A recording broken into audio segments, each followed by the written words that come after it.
Yes, ashimwe cyane bera b'Imana, ndabasuhuje nshuti bakunzi b'umukanguzi TV. Ndagira ngo bibwire abatamenyereye kurikirana ibiganiro byacu by'Ijambo ry'Imana cyangwa indirimbo. Nitwa Anicet NIYOMUGABO, ndi umukristo. Ngeze ngo uyu mwanya dufatikanye gusenga Imana. Aho uri hose, icyiciro urimo cyose, haba ibyifuzo, haba gushima Imana kubw'agakiza kabonerwa muri Kristo, ndagusabye bakitegura tugafatikanya tugasenga Imana.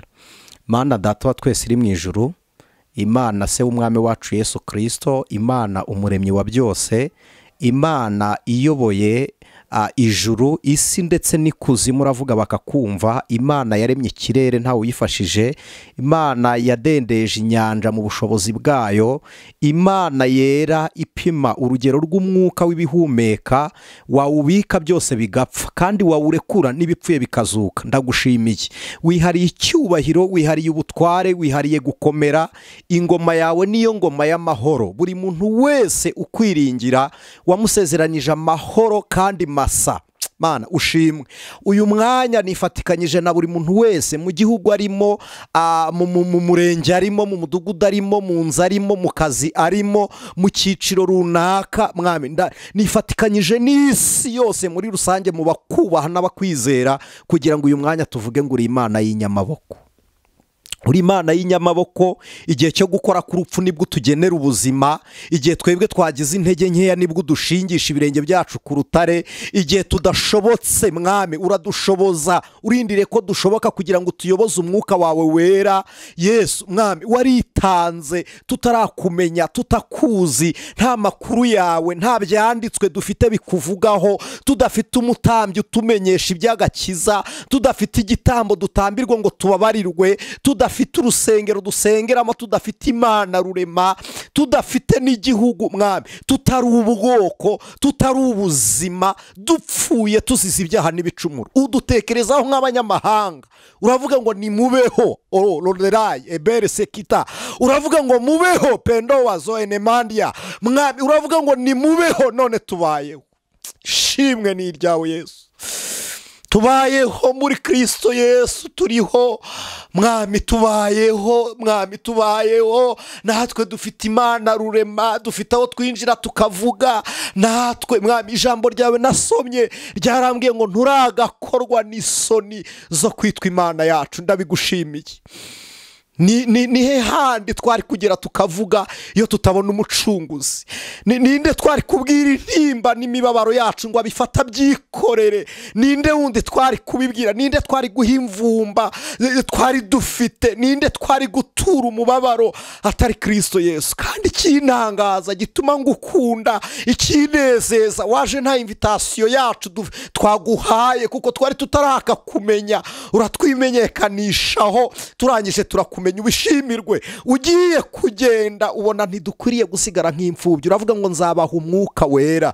None uwo mwuka wera utumenyesha amakuru yo mu ijuru, uwo mwuka wera uduhuza n'Imana, uwo mwuka wera utuma tubaho mu gihe cy'urupfu, uwo mwuka wera utuma dutambuka hejuru y'imiyaga mibi ya Satani, uwo mwuka wera utuma dusimbuka imitego y'abarozi n'abagome, uwo mwuka wera utumenyesha amakuru yabaye mu nama z'ababisha bacu, uwo mwuka wera utumenyesha ko banyuze muri imwe kugira ngo baturwanye, ukaduha amakuru yuko hari inzira zirindwa abanzi banyuramo batatana. Mwami, ndagushimiye kubw'ineza yawe, ndagushimiye kubw'icyubahiro cyawe, ndagushimiye kubw'urukundo rwawe, ndagushimiye kubw'imbabazi ugira zihoraho. Dawe witwa Adonai, bivuze ngo uri Imana ikora ibyo igomba gukora.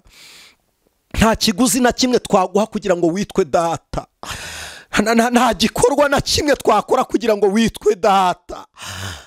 Mwami, nta buryo twakitanga kugira ngo ube Imana yacu, ahubwo kugira ngo witwe gutyo, kugira ngo ube data, kugira ngo ube Imana yacu, kugira ngo ube umwami utuyoboye, kugira ngo ingoma y'amahoro natwe twitirirwe, waritanze kugira ngo tubone. Mwami, turagushimiye, turagushimiye, turagushimiye, turagushimiye. Nifatikanyije n'umuntu ubabaye kugira ngo sengane nawe kandi menyesheje umutima urimo intimba n'agahinda, mumenyesheje ko umunezero musa uboneka mu bizera, mumenyesheje ko umunezero musa uturuka muri Kristo Yesu. Nifatikanyije n'uyu nguyu urwaye, mumenyesheje amakuru y'ibiganza byaremye umuntu utariho bikamukura mu mukungugu akabaho, mumenyekanishije mwami nyaguhora ku ngoma mu maso yawe. Zamuye uyu muntu urwaye indwara iyo ari yo yose, kugira ngo mwami muhuze n'ibiganza bikiza, bimwe byakoze ku kiriba inayini, bimwe byakoze ku gituro cyo kwa Lazaro,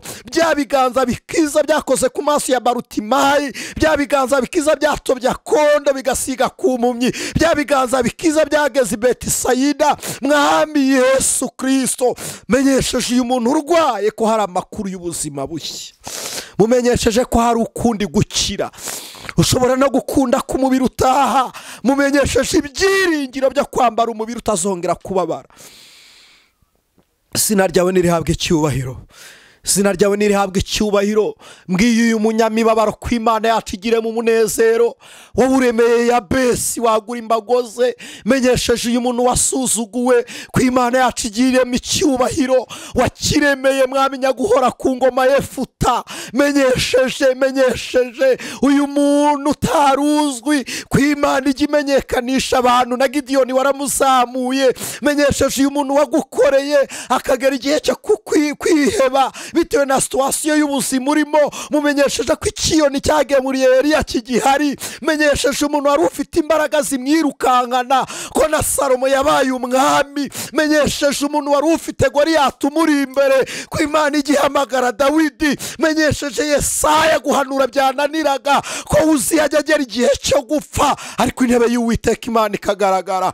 Poriyango sayinimondayisika, mwami nyaguhora ku ngoma, impande enye zose z'isi nisinyeganyezwe kubw'icyubahiro cyawe. Niko ijambo ryawe ryarambwiye ngo iyo uvuze gusa ijwi ryawe rihindisha ibirimi hejuru y'umuriro, hejuru y'amazi umuriro ukaka. Ijwi ryawe riramburuza impara, kandi n'imirindi yo kwiruka kwazo idatuma ziramburura. Uri Imana ikomeye, uri Imana ikomeye, uri Imana ikomeye, uri Imana ikomeye. Ni wowe wenyine uzi uburemere bw'amazi yo mu nyanja, ni wowe wenyine ujya wumva kuniha kw'abakwiringira ukabisubiza, ni wowe wenyine ujya wumva gutaka aho abantu batari tujya tukubona waje tukahabana. N'uyu muntu uteze amatwi umukanguzi Nyiringabo, Mana ndagusabye kugira ngo ubane nawe. Wadusize amavuta y'ubwiza n'igikundiro, utumenyesha ubutumwa ngo tububwire abantu, uduha imbaraga zo muri bwo ngo tuzihinduze ibihe n'amateka yabyo. None uyu mwanya ikiganza cyawe nigikore,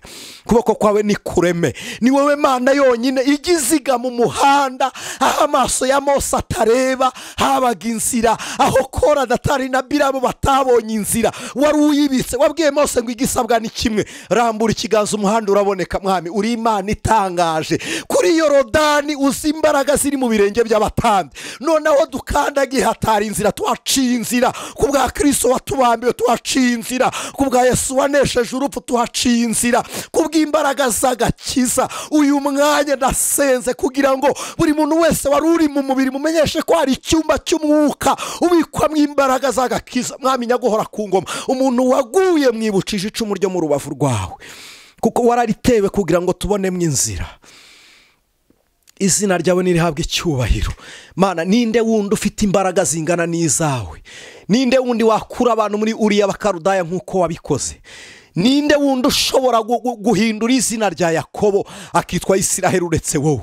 Ninde wundi watuma imfubyi ziseka uretse wowe? Ninde watuma umupfakazi aririmba uretse wowe? Abashe muri wowe imfubyi tuguwe neza, abapfakazi tuguwe neza. Mwami, tugiye dufite ishimwe, imibabaro yose warayitwikiriye.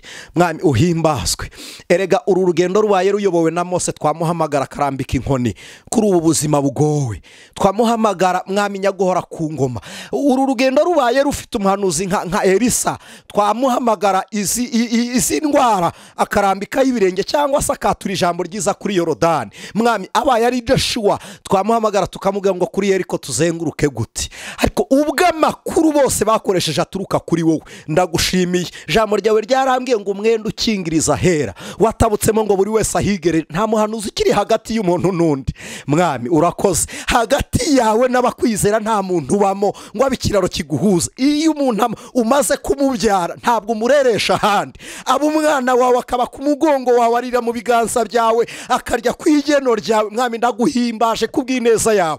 Ubwo Mose atagihari mwami, erega iyi nzira yaba hari indi nyanja twajyaga kwambuka Mose ntiyari kugenda, yaba hari Yorodani na Yeriko na Ai Joshua ntiyari kugenda, yaba hari abahanuzi ba Bayali Eliya ntabwo yari kugenda. Ariko ubwo wabatwaye biravuze ngo izo ntambara ntizigihari, wowe ngwino ubane natwe, kuko abo bose mwami hari aho bagiye bananirwa. Nyemerera nkubwire, Mose yarananiwe igihe kimwe, abwira Abisiraheli n'uburakari, uramubwira ngo ubwo utagaragaje gukiranuka kwanjye ngwino nkwereke. Uramubwira ngo ngusabye gutegeka igitare, none uragikubise, dore Kanani ntuzayigeramo. Mwami nubwo yari yejejwe ariko igicumuro cyamugezeho.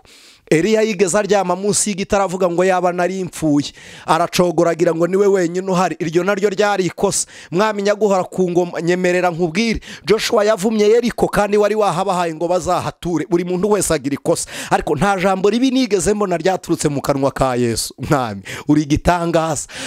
N'uyu munsi no mu isi y'abariho turakwemera, turaguhamya kuri Imana nyamana. Nyemerera nkubwire igitangaza kibera mu isi. Mwami niwe wapfuye urazuka wenyine, kandi niwe wapfuye ubishaka upfupfiriye abandi. Mwami niwe wapfuye ureba urupfu urarwitegura urujyamo kugira ngo uzuke abari bapfuye. Ngushimiye intego yawe nziza, izina ryawe nirihimbazwe.